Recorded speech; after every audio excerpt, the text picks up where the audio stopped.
Fox News Alert, new calls today for Attorney General Eric Holder to step down. Republican lawmakers gathering a short time ago saying Mr. Holder has lost full credibility and is not telling the truth about the botched gun running sting known as Operation Fast and Furious. Welcome to a brand new hour of America Live. I'm Megyn Kelly. Republican lawmakers upping the ante now at a news conference about a half an hour ago. Attorney General Eric Holder cannot avoid responsibility for his involvement with a government program that directly led to the tragic death of a decorated U.S. Border Patrol agent. As our nation's top enforcer of the principles of law and justice, Mr. Holder has now lost credibility and should step down immediately. We've got to get to the bottom of this. We've got to have cooperation from the Justice Department and all agencies as we do oversight. So, Mr. Holder, tell us what you knew. Tell us who else knew, do the right thing, and take responsibility for the actions you authorized. Take responsibility. It was a theme and is a theme we have heard many times from both Republican critics of Mr. Holder as well as the family of Brian Terry, the murdered Border Patrol agent who was said to have been killed by some drug smugglers reportedly using guns from Operation Fast and Furious. Well, today's calls come as we are learning about brand new memos sent within the Department of Justice that show just when officials knew about this botched gun running sting and its connection to the murder of that border agent, Brian Terry. William Lajeunesse has been doing yeoman's work on this case. He joins us live now from Los Angeles. William?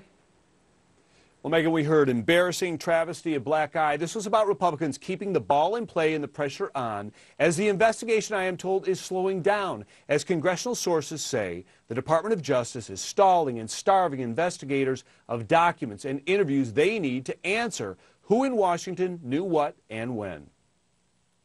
The purpose of today's event is to demand that the Department of Justice and the Attorney General Holder do the following. First, stop politicizing this operation. The victims of these firearms know this is not a Republican, Democratic, or Independent problem. It is a problem the nation is fighting.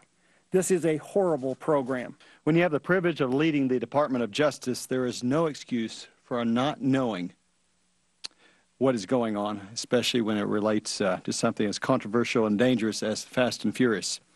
But ultimately, the buck stops with the President of the United States, and I believe it's time for the President to join us and step up the plate and ask Mr. Holder to resign. 39 lawmakers have now called on Holder to resign, as has the National Rifle Association. But many believe the Attorney General's strategy is to drag this out until maybe March, when the Office of the Inspector General is supposed to come out with a report that could exonerate Holder and may or may not assess blame. And I want to tell you something, Megyn, that we haven't talked about before. You know, over the last 10 months, I have spoken to a lot of ATF agents, current and former field agents and supervisors. They say it would be impossible for anyone who saw an ATF briefing back in March of 2010 that was in Washington, attended by many top Justice and ATF officials, to not know exactly what was happening. That if you were briefed weekly or if you saw those weekly updates, any experienced prosecutor would not conclude that the agency was allowing the same people to buy hundreds of guns that were going to Mexico, even if the memos did not explicitly say the guns were walked. But the Attorney General claims he did not know, nor that Fast and Furious guns were used in the murder of Brian Terry, which is why I want you to look at this memo, dated December 17th, 2010, 2 days after Brian Terry was killed. An assistant U.S. attorney in Texas writes, quote, "Maybe Phoenix should start preparing their explanations for the way that they conducted their straw purchases.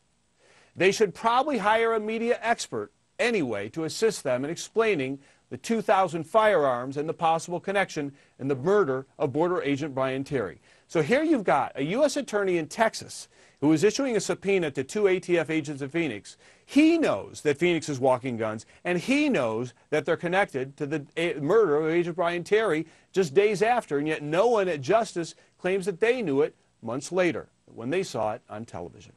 Back to you. William Lajeunesse, thank you.